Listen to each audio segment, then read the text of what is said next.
राजगृही नगरी में ऋषभ दत्त नाम के एक श्रेष्ठी रहते थे, जो हर क्षेत्र में धर्म, ज्ञान, धन आदि में नगर के सब सेठों से अग्रणी सेठ थे, जो लक्ष्मी का सदुपयोग करने वाले दानवीर सेठ कहलाते थे। लंबा चौड़ा व्यापार पूर्ण न्याय नीति पूर्वक चलाते थे। छल कपट से दूर परोपकार ही उनका धर्म था। उनकी धर्मपत्नी धारिणी सेठानी भी शील, सदाचार, सौंदर्य आदि सभी नैतिक गुणों से युक्त थी। विनम्र स्वभाव वाली, देव, गुरु, धर्म में अनन्य श्रद्धा, भक्ति, अतिथि सत्कार आदि गुणों से युक्त थी। जीवन में बस एक ही अभाव था, उनकी कोई संतान नहीं थी। सेठानी उदास बैठी सोच रही है कि वो स्त्रियां धन्य है जो पुत्रवती है। तभी सेठ जी का कक्ष में प्रवेश होता है।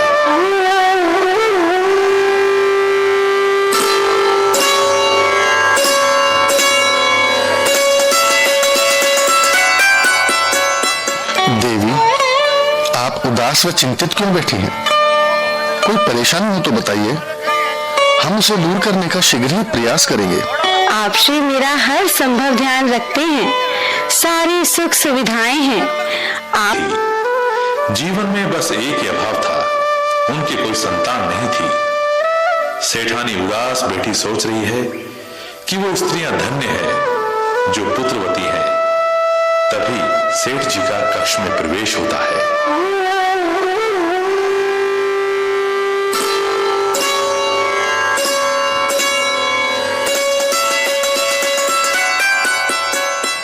देवी, आप उदास व चिंतित क्यों बैठी हैं?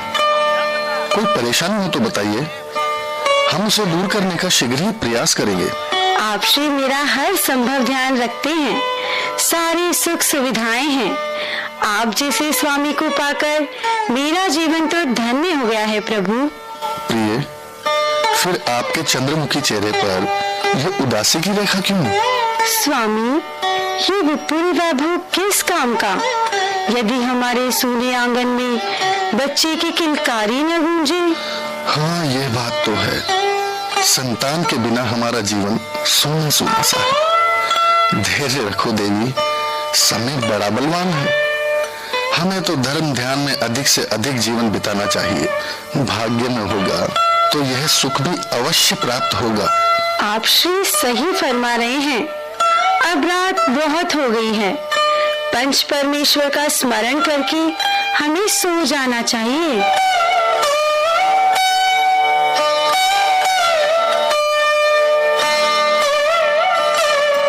जैसा कि भगवान महावीर ने श्रेणिक महाराज को बताया था कि श्रद्धा संपन्न, सौंदर्य से परिपूर्ण, विद्युन वाली देव देवलोक से राजगृही नगरी में ऋषभ दत्त श्रेष्ठ की पत्नी धारिणी सेठानी के गर्भ में अवतरित होगा। देवलोक का समय पूर्ण होते ही धारिणी के गर्भ में विद्युन्माली का जीव आया। धारिणी देवी को फला फूला जम्बू वृक्ष का स्वप्न दिखाई दिया। स्वप्न देखने के बाद शैया पर उठकर बैठ गई। अपार हर्ष के साथ अपना स्वप्न सुनाया।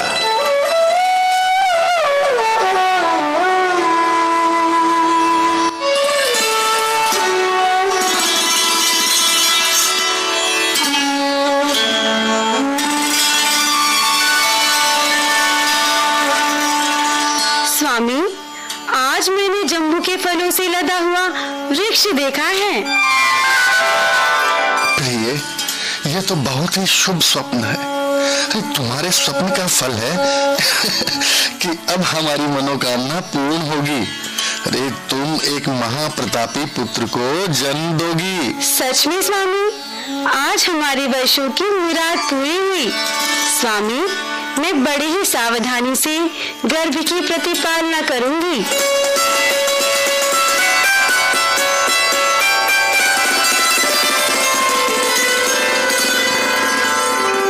सेठानी सदा प्रसन्न रहती, खान पान की शुद्धि का ध्यान रखती, विषय कषायों से दूर रहकर सत्संग और धर्म श्रवण का लाभ लेती। गर्भ में रहे महापुण्यशाली जीव के प्रभाव से उनकी धर्म रुचि बढ़ती गई। सेठ जी भी बड़े उत्साह से सेठानी जी की सब इच्छाओं को पूरा करने का ध्यान रखते। गर्भकाल पूर्ण होने पर धारिणी ने महातेजस्वी सुंदर सलोने पुत्र रत्न को जन्म दिया।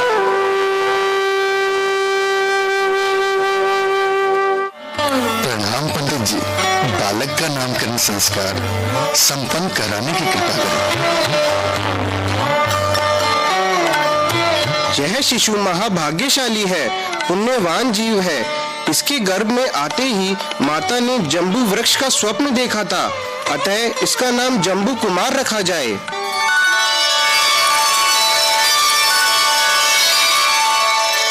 जम्बू कुमार के लालन पालन में कोई कमी नहीं रहनी चाहिए कि 5 दाइयों को बुलाया जाए। बालक के कोमल मस्तिष्क पर किसी प्रकार के कुसंस्कार नहीं पड़े, इसका विशेष ध्यान रखा जाए।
अनुचरों और दीन दरिद्रों को पुत्र जन्म की खुशी में उदार पूर्वक उपहार बांटे गए।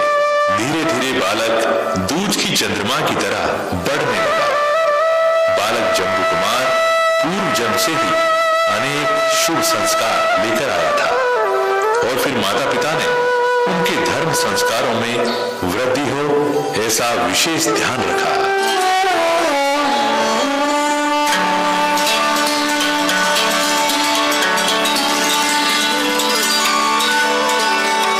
जम्बू को सुयोग्य आचार्य के पास गुरुकुल भेजा गया।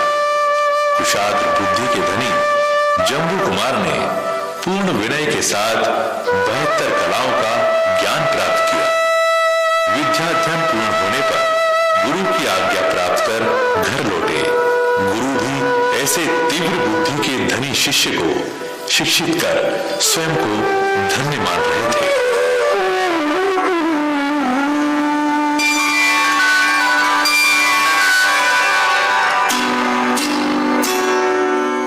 प्रणाम पिताजी, प्रणाम माताजी, आप लोग कुशल है ना? पुत्र आयुष्मान रहो। सेठ जी, आपका पुत्र सूर्य के समान तेजस्वी, समुद्र के समान गंभीर और सर्व गुणों से संपन्न है। हाँ, सभी विद्याओं में कुशलता प्राप्त कर तुम घर लौट आए हो। घर आंगन रोशन हो गया है। साक्षात कामदेव सा सौंदर्य, सौम्य मुखाकृति, किसी की नजर ना लगे मेरे बेटे को। ऐसे विनयी सर्वगुण संपन्न पुत्र को पाकर हम धन्य हो गए स्वामी। पुत्र, तुम और गुरुदेव थक गए होंगे, जाओ विश्राम कर लो। देवी धारिणी, हमारा पुत्र युवा हो गया है। एक से एक अच्छे रिश्ते आ रहे हैं। सभी कन्याएं उत्तम कुल, रूप व गुणों को धारण करने वाली हैं। ऐश्वर्य, ज्ञान, सौंदर्य व धर्म में कोई किसी से कम नहीं है। लेकिन क्या हुआ स्वामी, आप इतने चिंतित क्यों हैं? प्रिय, मुझे समझ नहीं आ रहा था कि किसे हाँ कहूँ और किसे ना कहूँ। फिर बहुत ही चिंतन मनन के बाद 8वीं कन्याओं के माता पिता वे कन्याओं की सहज सहमति से जम्बू का रिश्ता तय कर दिया है। सच? यह तो बहुत ही खुशी की खबर है स्वामी। जब ये कन्याएं घर में आएंगी तो घर की पुष्प वाटिका सौंदर्य व सुगंध से महक उठेगी। उस पल की कल्पना से ही मैं रोमांचित हो रही हूँ। आपका निर्णय सर्वोत्तम है।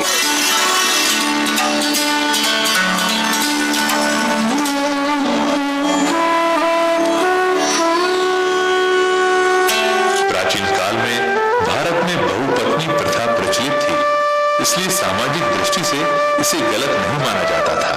फिर भी सेठ चाहते थे कि एक ही कन्या से विवाह हो, लेकिन 8वीं कन्याओं के पिता के अत्यधिक आग्रह के कारण उन्हें झुकना पड़ा।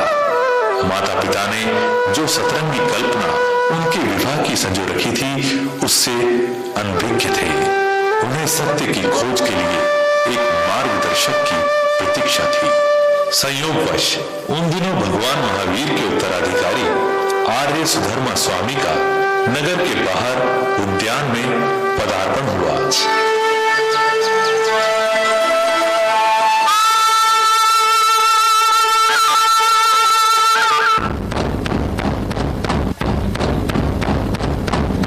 सुनो सुनो सुनो, समस्त प्रजाजन को सूचित किया जाता है कि नगर में आर्य सुधर्मा स्वामी जी पधारे हैं। जिसे भी सुधर्मा अणगार के दर्शन बंधन का लाभ लेना है वो महाराज के साथ चल सकते हैं।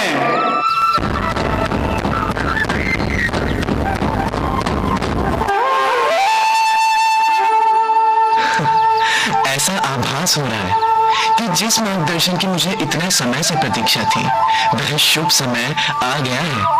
मुझे भी उन महान आत्मा की सेवा, भक्ति व दर्शन बंधन का लाभ लेना है।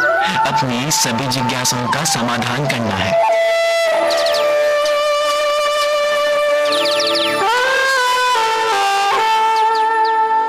सुधर्मा स्वामी के शरीर की ऊंचाई 7 हाथ की थी। सुकटित देह, सौम्य मुख मुद्रा, जिनका भारी व्यक्तित्व इतना आकर्षित था, उससे अनंत गुना आकर्षक अंतरंग व्यक्तित्व था।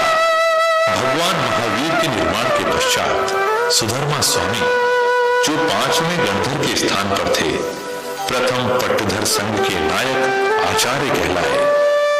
वीर निर्वाण संवत 12 में उन्हें केवल ज्ञान प्राप्त हुआ।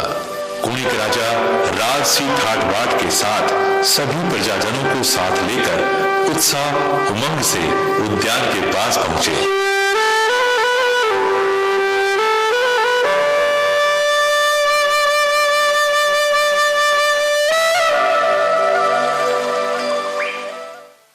मथेन वंदामी गुरुदेव। हे प्रभु मथेन वंदामी।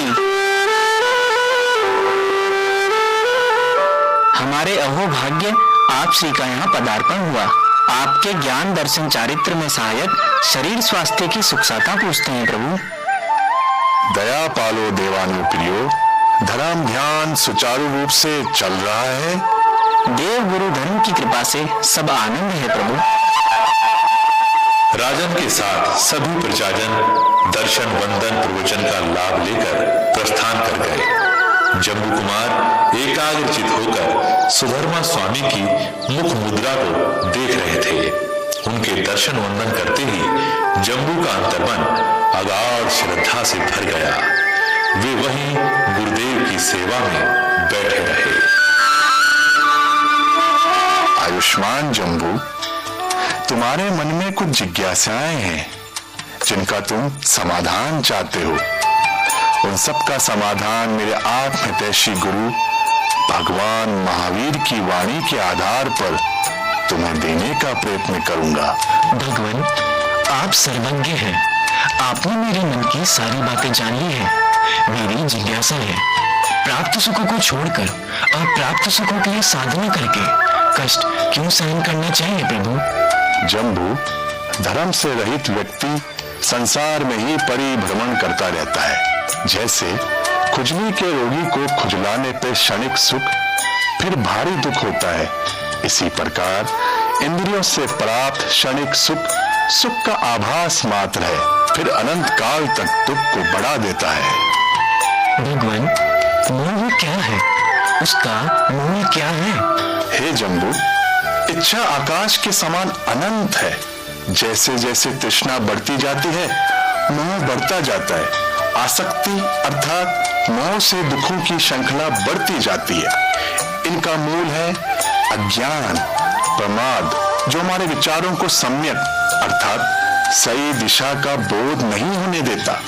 मोह को कैसे समाप्त किया जा सकता है प्रभु? जम्बू, जब सद्गुरु के संपर्क से सम्यक ज्ञान की प्राप्ति होती है, दृष्टि निर्मल होने से सम्यक दर्शन व तीव्र संवेग से सम्यक चारित्र को प्राप्त करते हैं, राग द्वेष से उत्पन्न कामनाओं का फंदा टूट जाता है, मोह का क्षय होते ही शाश्वत आनंद मोक्ष की प्राप्ति होती है।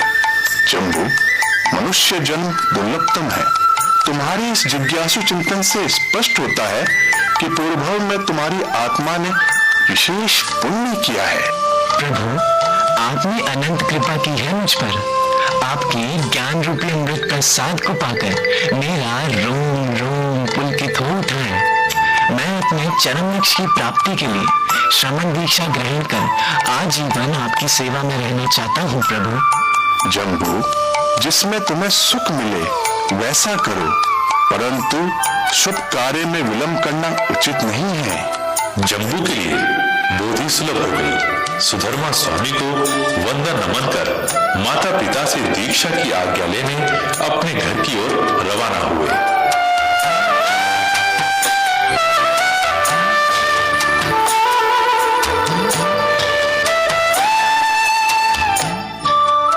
जब वे नगर में प्रवेश करने के लिए नगर द्वार के नीचे पहुंचे, उसी समय अचानक एक तोप का गोला छूटा।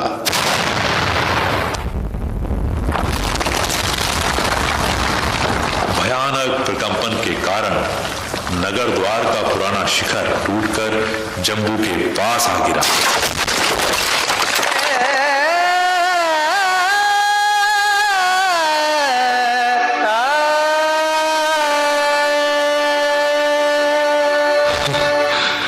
आयुष प्रबल होने के कारण मैं आज बाल बाल बच गया।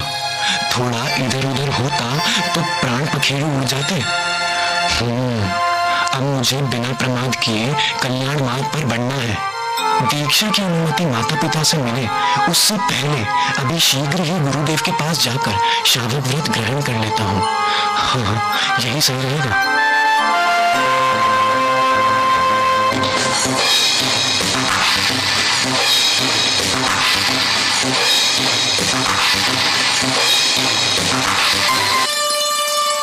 आयुष्मान जम्बू, इतने शीघ्र ही वापस कैसे आना हुआ? क्या कोई विशेष बात है?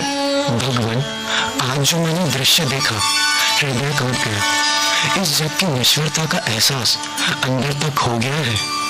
आप श्री से शावक के 12 व्रत व पूर्ण ब्रह्मचर्य ग्रहण करना चाहता हूँ। कृपा करके नियम करा दे भगवान। अहो देवानुप्रिय, शुभ कार्य में विलंब नहीं करना ही श्रेष्ठ है। जम्बू कुमार को श्रावक धर्म का स्वरूप समझाकर पूर्ण ब्रह्मचर्य के नियम करा दिए।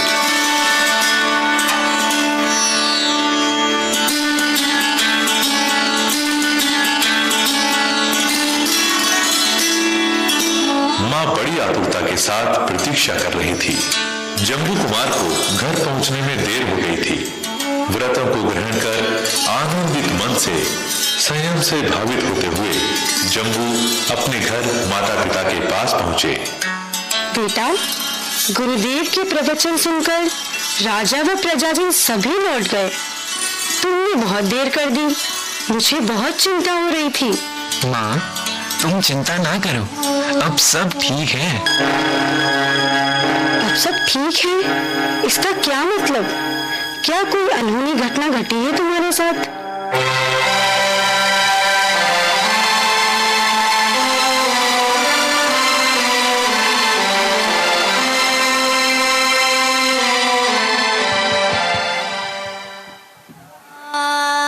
बेटा, तुम महान आत्मा के दर्शन वंदन करने गए थे। धर्म के प्रभाव से तो भयानक संकट भी टल जाते हैं। हमारे अहोभाग्य कि तुम सकुशल लौट आए। माँ, मैंने भगवान से शावक व्रत ग्रहण किए हैं। बेटा, तुम धन्य हो कि तुम्हें सुधर्मा स्वामी जैसे धर्म गुरु मिले। जम्बू, तुमने एक महान गुरु की देशना सुनी है। मैं भी उनके अमृत वचनों का कुछ सार सुनने को उत्सुक हूँ पुत्र। माँ, वे अलौकिक ज्ञान के भंडार हैं। उन्होंने मेरी सब जिज्ञासाओं को शांत कर दिया है। गुरुदेव से मैंने अनंत काल के दुखों का अंत करने के लिए आत्म सुधार व्रत लिया है। बेटा, ये तुम्हारा आत्म सुधार व्रत क्या है? जरा समझाओ मुझे। माँ, मैं राग द्वेष के बंधनों में बंधना नहीं चाहता। आत्म साधना करके चरम लक्ष्य को प्राप्त करना चाहता हूँ। सुधर्मा स्वामी जी के चरणों में मुनि दीक्षा अंगीकार करना चाहता हूँ। हे मेरी आत्महितैषी माँ, उसके लिए आपकी व पिताजी की आज्ञा प्राप्त करने आया हूँ।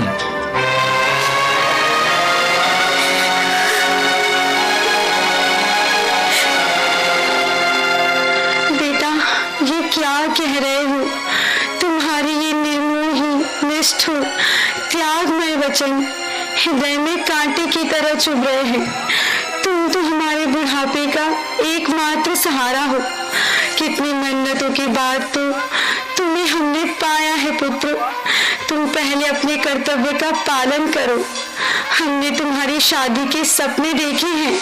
बहुएं आएंगी, घर पर रौनक होगी, मैं भी जिम्मेदारी से मुक्त हो जाऊंगी। तुम्हें तो पिताजी के कंधों का भार हल्का करना चाहिए। हम तो तुम्हारे बिना एक पल भी नहीं जी पाएंगे। जब तक हम जीवित हैं, कठोर संयम का विचार त्याग दो पुत्र, त्याग दो। माँ, कौन कह सकता है कि काल आपसे पहले मुझे न ले जाए? माँ, आपको जो पीड़ा हो रही है वह मेरे प्रति आपका मोह है, उसी का परिणाम है। संयम के बाद तो सभी मेरे अम्मा पियरों ही होंगे। माँ, मेरी प्यारी माँ, आपकी अनुमति मेरी आत्मोत्थान के लिए मंगलमय उत्सव का क्षण होगा। बेटा, एक बार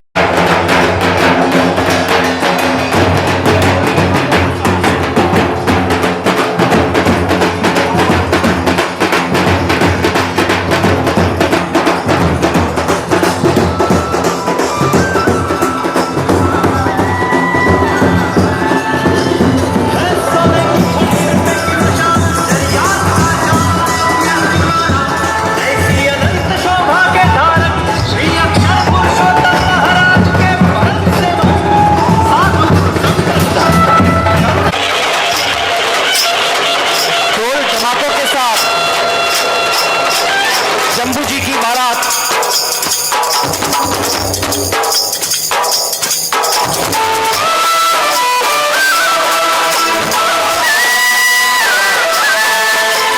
है सोने की छड़ी, रुपए की मशाल, जरियान का जामा, मोतियन की माला, ऐसी अनंत शोभा के धारक श्री अक्षर पुरुषोत्तम महाराज के परम सेवक, साधु गुण संपन्न, करुणा के सागर, भक्तों के जीवन प्राण, विचरण के व्रतधारी, धर्म के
पक्ष ने अपनी मान मर्यादा के अनुसार अपार दहेज दिया।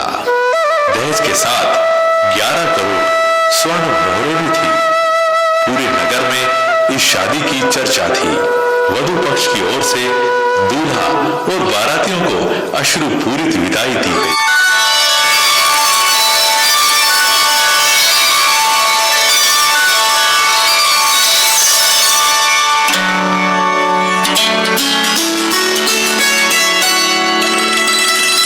माँ, आपकी आज्ञा अनुसार यह विवाह संपन्न हो गया है। आप हम सबको आशीर्वाद प्रदान करें। हाँ मेरे लाल, आज तो धरती पर मेरे पैर ही नहीं पड़ रहे। मेरे आनंद की कोई सीमा नहीं है। ये सब मेरी पुत्रियां हैं। सौभाग्यवती रहो।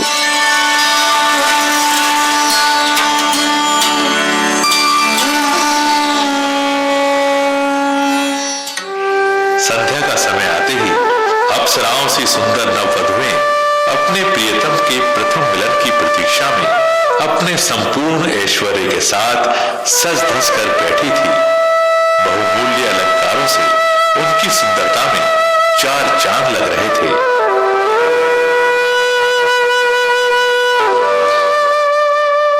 जम्बू कुमार के कक्ष में प्रवेश करते ही वे उनके स्वागत में खड़ी हो गई।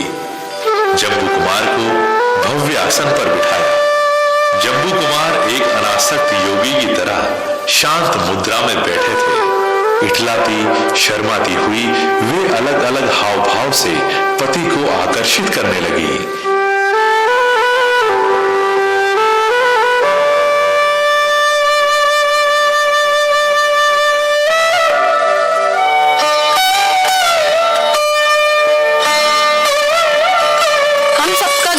क्या है स्वामी कि आप मिलन की मधुर रात्रि में भी योगी बनकर ध्यान मग्न बैठे हैं? आर्यपुत्र, आप हमसे बोल क्यों नहीं रहे? स्वामी, ऐसा ही था तो हम सबका उत्तरदायित्व क्यों लिया? कुछ तो बोलिए। आप इतने निष्ठुर क्यों बन गए हैं? हम अबलाओं की तरफ तो देखिए। आपके बिना हम सब निष्प्राण हो जाएंगे प्रभु। स्वामी, आपको हम पर करुणा नहीं, कोई कर्तव्य नहीं? क्यों हमें इस तरह मझधार में छोड़कर जा रहे हैं?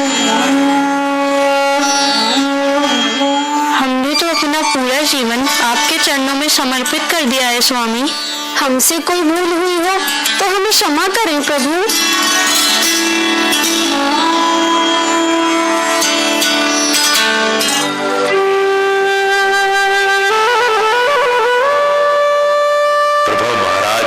विंध्यराज के बड़े पुत्र थे। किसी कारणवश राजा प्रभव पर क्रोधित हो गए थे। उन्हें राज्याधिकार से वंचित कर दिया था तो वे नाराज होकर विंध्य पर्वत की गुफाओं में चले गए थे और वे स्वयं चोर बन गए और अपने साहस और पराक्रम के कारण उन्हें लुटेरों का सरदार बना दिया गया था। उन्होंने साधना से 2 विद्याएं प्राप्त कर ली थी। तालोद घाटिनी, जिससे मजबूत से मजबूत ताले भी आसानी से टूट जाते। अवस्पापिनी, जिसके प्रभाव से लोगों को गहरी नींद में सुलाकर आसानी से चोरी करते थे। जब विवाह के बाद बड़े कक्ष में नववधुएं वार्तालाप कर रही थी, तभी मध्य रात्रि को नामी खूंखार प्रभव चोर ने उस कक्ष में प्रवेश किया जहां सारा दहेज पड़ा था।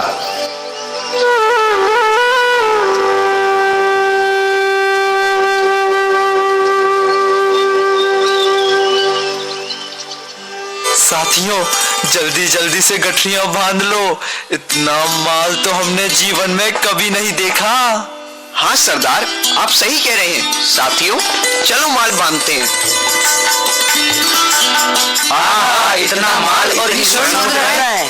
दोस्तों, जल्दी जल्दी माल भरो, आज तो मजा ही आ गया।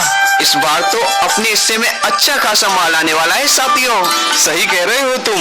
लगता है कुछ महीने चोरी करने की आवश्यकता नहीं पड़ेगी। सच में दोस्त, अब हम आराम करेंगे और मजे करेंगे।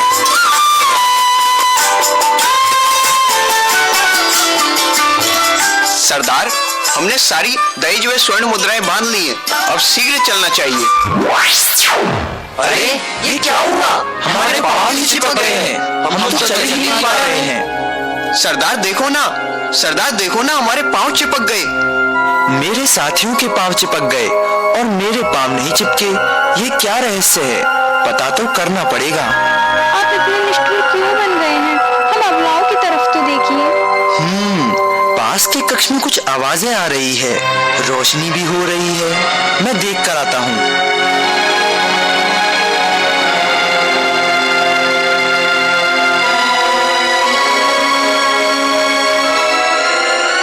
प्रभव कक्ष के समीप खड़े होकर जम्बू कुमार और नववधुओं में हुई वार्तालाप सुन रहे थे। जब चोर दहेज का धन बांध रहे थे, तभी जम्बू कुमार को पता चल गया था उन्हें धन के प्रति कोई आसक्ति नहीं थी। वे नवकार मंत्र गिनने लगे।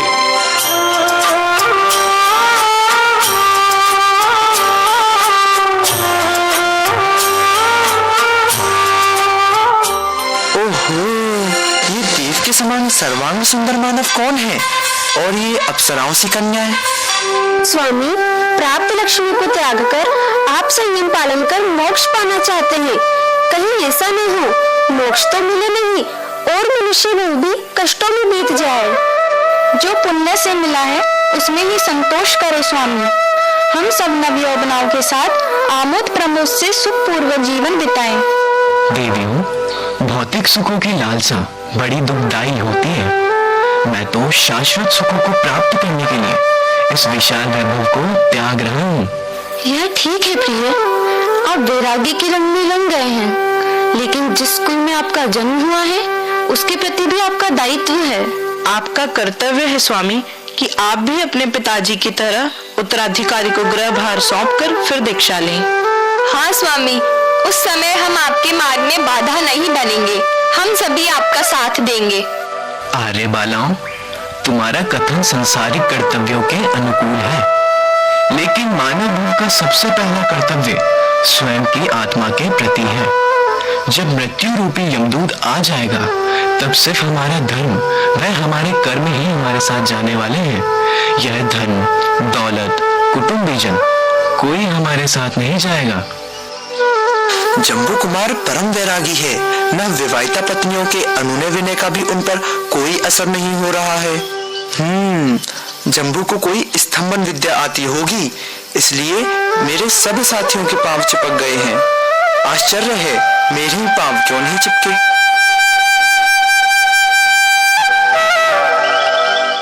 मेरा नाम प्रभव है श्रेष्ठी पुत्र। हाँ प्रभु, तुम्हारा नाम तो बहुत सुना है। बोलो, क्या चाहते हो? मैंने बहुत चोरियां की है, मुझे आज तक कोई नहीं पकड़ सका। आपके पास जो स्तंभन की विद्या है वह आप मुझे सिखा दीजिए। बदले में मैं ये दो विद्याएं आपको सिखा दूंगा। किस विद्या की बात कर रहे हो तुम? मेरे पास कोई विद्या नहीं है, सिर्फ सर्वहितकारी महामंत्र नवकार है, उसी का यह प्रभाव है। मैं तो चाहता हूँ तुम सब भी अपने चौर्य कर्म को छोड़कर जो साहस व पराक्रम तुम में है उसे परमेष्ठी शरण में लगाओ। धन्य है जम्बू कुमार, यह अवश्य ही कोई महामानव है जो परम सुंदरी 8 पत्नियों को छोड़कर भर यौवन में संयम ग्रहण करना चाहते हैं। जम्बू कुमार के त्याग ने मेरी आंखें खोल दी। क्रूरता करुणा में बदल गई। अंतर में बैठा दैत्य विलीन हो गया। कुमार, स्वतः ही भोगों का त्याग तो शूरवीर ही कर सकते हैं, लेकिन कुमार, अभी मैंने इन नव यौवनाओं की हृदय की वेदनाओं को सुना था। क्या आप अनगार बनने में जल्दबाजी तो नहीं कर रहे हैं? करुणा करके कुछ समय गृहवास में बिताकर संयम लें तो उचित है। तब तक मैं भी अपने इस निंदनीय कार्य का त्याग करके आपका दास बनकर आपकी सेवा करूंगा। तुम और यह सब देवियां मोह के वशीभूत होकर ही यह सब कह रहे हो। अनंत काल से हमारा जीव यही कहानी दोहरा रहा है। पहले ही बहुत देर हो चुकी है, अब क्षण मात्र का प्रमाद भी उचित नहीं। प्रभव सुनो, संसार भयानक जंगल है, मोह रूपी अज्ञान के अंधकार में भटक रहा है। मानव क्षणिक सुख में दुर्लभतम मानव भव को नष्ट कर रहा है।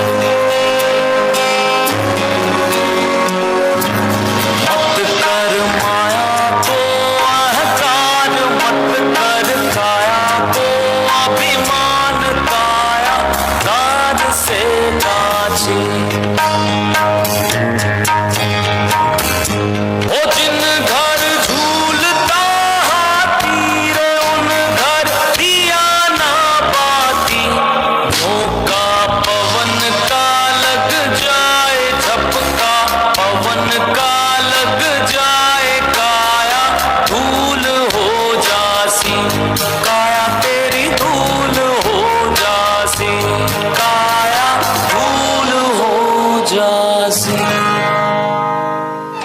माँ पापी हूँ, मैंने सबको बहुत कष्ट पहुँचाया है, मेरा भी उद्धार करो।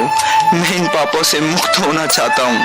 पापों का पश्चाताप कर उनका परित्याग करना आत्मकल्याण की पहली सीढ़ी है। तुम भी मेरे आराध्य भगवान महावीर के पटदर शिष्य आर्य सुधर्मा स्वामी जी के पास चलकर अपना आत्मकल्याण कर सकते हो। हाँ हाँ कुमार, मैं भी संयम लूंगा। कहा भी है, जो कर्म में शूरा ते धर्म में शूरा, अर्थात जो कर्म में शूर है वह धर्म में भी शूरवीर होता है। सरदार, हम मुक्त हुए हैं, अतः जल्दी से यहाँ से भाग चलते हैं। साथियों, अभी हम मुक्त नहीं हुए हैं। मुक्ति का रहस्य मैंने जम्बू कुमार से जाना है। सभी आत्महित की बातें मैं तुम्हें बताता हूँ। मैंने तो निश्चय किया है कि मैं भी सुधर्मा स्वामी जी के पास दीक्षा ग्रहण करूंगा। हाँ सरदार, हम सब भी आपके साथ उस मुक्ति के मार्ग संयम को ग्रहण करेंगे।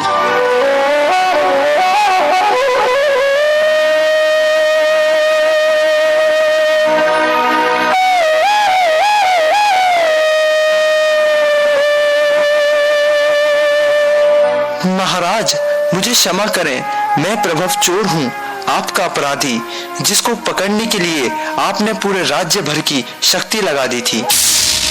तुम प्रभव चोर आज स्वयं ही यहाँ आ गए, कैसे? महाराज, यह सब उस वैराग्य के देवता जम्बू कुमार के कारण संभव हुआ है। उनकी ज्ञान वैराग्य की बातों से हमारे जैसा महापापी का भी हृदय परिवर्तन हो गया है। मैं और मेरे साथी भी सुधर्मा स्वामी जी के पास दीक्षा लेना चाहते हैं। आप चाहे जो सजा हमारे अपराधों की दे सकते हैं राजन। सच्चे प्रायश्चित से तो बड़े से बड़ा पाप धुल जाता है। नहीं नहीं, कोई सजा नहीं। धन्य है सुधर्मा स्वामी व जम्बू कुमार, जिन्होंने तुम सबको उत्तम मार्ग का अनुसरण करवाया। राजन, हम 500 साथी ही नहीं, जम्बू के साथ साथ उनकी 8 नवविवाहित पत्नियां, उनके माता पिता और जम्बू के माता पिता भी दीक्षा लेने को तैयार हैं। यह तो बड़े ही सौभाग्य की बात है। इस पुण्य का लाभ मैं भी उठाऊंगा। दीक्षा का भव्य आयोजन किया जाएगा।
527 दीक्षार्थी जनमेदिनी नारों के साथ सुधर्मा स्वामी जी की शरण में शूरवीरों की तरह सभी कर्म शत्रुओं को हराने के लिए पहुंचे।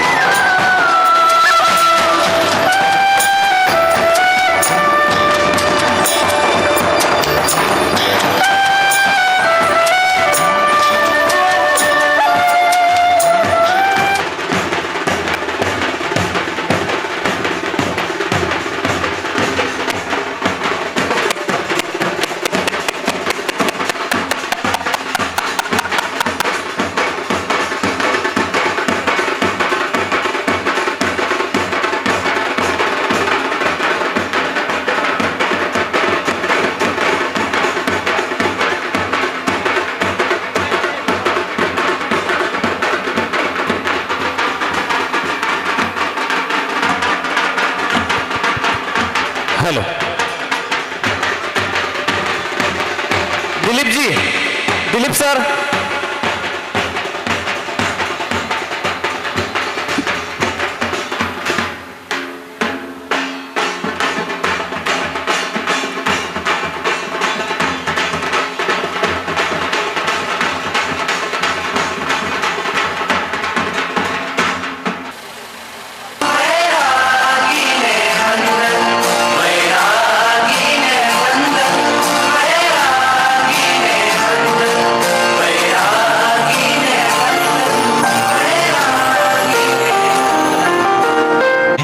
हम सब समय का दृढ़ता से पालन करेंगे। भगवान, हम सब संयम का पूर्ण रूप से पालन करेंगे।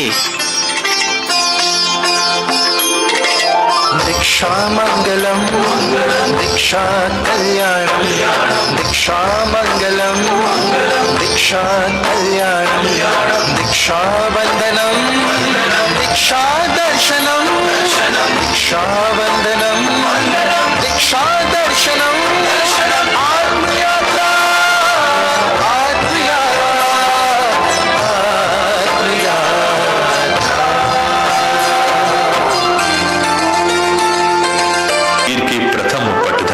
सुधर्मा स्वामी के जम्बू स्वामी पट्टधर हुए। जैन धर्म की उन्होंने अपूर्व प्रभावना की, उन्हें केवल ज्ञान प्राप्त हुआ।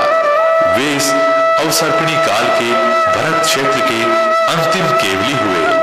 अंत में आयु क्षय कर सिद्ध क्षेत्र में विराजमान होकर वैराग्य के देवता जम्बू चरम वैभव, अनंत ज्ञान, अनंत दर्शन, अनंत वीर्य और अनंत आनंद के स्वामी बने।